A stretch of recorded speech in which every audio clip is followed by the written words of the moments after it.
Hello friend, welcome back to my channel Afsana কিচেনে সবাইকে welcome. তো চলে এসেছি নতুন একটা রেসিপি নিয়ে। তো রেসিপিটা যদি ভালো লাগে অবশ্যই লাইক করবেন, আর যারা নতুন তারা আমার চ্যানেলটিকে সাবস্ক্রাইব করবেন, আর ফেসবুক থেকে দেখলে আমার পেজটি ফলো করবেন। আর ভিডিওটা কেমন হয়েছে সেটা কমেন্টেও অবশ্যই জানাবেন। তো এখানে আমি 1 কেজি ময়দা নিয়েছি। তো ময়দা আমি ভালো করে তেল মাখিয়ে নিয়েছি। আর এখন আমি দিয়ে দেবো স্বাদ অনুযায়ী লবণ। তো লবণটা দেওয়ার পর ভালো করে মাখিয়ে নেব। মাখিয়ে নেওয়ার পর এখন আমি দিয়ে দেবো কালো জিরে। তো কালো জিরের পরিমাণটা একটু বেশি করে দেওয়ার চেষ্টা করবেন। তো কালো জিরেটা দেওয়ার পর আমি আবারও ভালো করে মাখিয়ে নেব।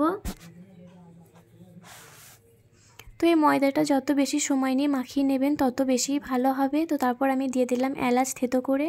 আর এইদিকে আমি পানিতে চিনি দিয়েছি গরম করার জন্য, যাতে চিনিটা তাড়াতাড়ি গুলে যায়। আর এই পানিটা দিয়ে আমি ময়দাটা মাখিয়ে নেব। তো পানিটা আমি আগে নর্মাল করে রেখে দিয়েছিলাম। তো এখন আমি ওই পানিটা অল্প অল্প করে দিয়ে একটা ডো তৈরি করে নেব। তো প্রথমে মনে হবে যে নরম হয়ে গেছে, কিন্তু যত বেশি ময়াম দেবেন দেখবেন ঠিক শক্ত হয়ে যাবে। তো আমি ডোটা কিভাবে মাখিয়ে নিচ্ছি সেটা আপনারা দেখে বোঝার চেষ্টা করবেন। তো এইভাবেই ঠিক মাখিয়ে নেবেন, নয়তো ভাঁজগুলো হবে না। আর যখন তেলে ছাড়বেন তখন এক কাছে জড়ো হয়ে যাবে, বোঝাও যাবে না। তো আমি ডোটা এইভাবে তৈরি করে নিয়েছি। আর আমি রেস্টে রেখে দেবো 1 ঘন্টার জন্য। আমি লেচি কেটে নেব। তো আমি দেখতেই পাচ্ছেন যে মিডিয়াম সাইজের লেচি কেটে নিয়েছি, মানে লুচির থেকে একটু বড় আর পরোটার থেকে একটু ছোট। তো লেচিগুলো কেটে নেওয়ার পর এখন আমি বেলে নেব। তো আমি যখন বেলে নেব তখন আপনারা দেখে বুঝতে পারবেন যে আমি লুচির মতো সাইজে বেলে নিয়েছি।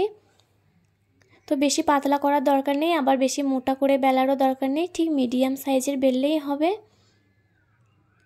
তো এখন আমি বেলে নেওয়ার পর একটা ছুরি নিয়েছি, তো ওটা দিয়ে আমি লম্বা লম্বা করে কেটে নেব। তো আপনারা দেখে বুঝতে পারছেন আমি কিন্তু দু সাইডটা কেটে নিইনি, শুধু মাঝখানটাই কেটেছি। তো কেটে নেওয়ার পর এখন আমি ভাঁজ করে নেব। তো আমি সামনে থেকে ভাঁজ করে নিয়ে মুড়িয়ে দেব। তো আমি কিভাবে তৈরি করছি সেটা আপনারা দেখে বোঝার চেষ্টা করবেন।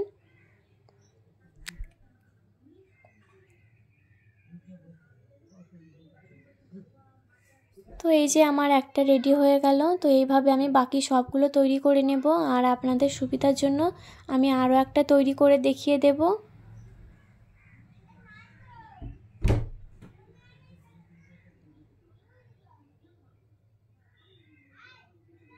তো আপনারা দেখে বুঝে নেওয়ার চেষ্টা করবেন যে আমি কিভাবে করছি। আর এই পিঠাটা নিজ নিজ এলাকায় কী নামে পরিচিত সেটা আমাকে কমেন্টে জানাবেন। আর আমার রেসিপিটা কেমন লেগেছে সেটাও আমাকে কমেন্টে জানাবেন। আর আপনাদের যদি কোনো রেসিপি জানার থাকে সেটা আমাকে বলবেন, আমি চেষ্টা করব আপনাদের সাথে শেয়ার করার।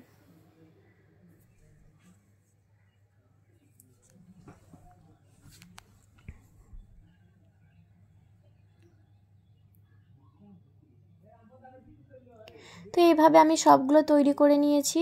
তো এখন আমি ভেজে নেব। তো তার জন্য আমি কড়াই বসিয়ে দিয়েছি, আর কড়াইয়ে দিয়ে দিয়েছি সাদা তেল। তো তেলটা আমার গরম হয়ে গেছে, এখন আমি ভেজে নেব। তো লো ফ্লেমে ভেজে নেওয়ার চেষ্টা করবেন, নাহলে ভিতরটা কাঁচা থেকে যাবে আর উপরটা ভাজা ভাজা হয়ে যাবে। আর একবারে কড়াইয়ে সব দিয়ে দেবেন না, অল্প অল্প করে দেবেন আর ভেজে নেবেন।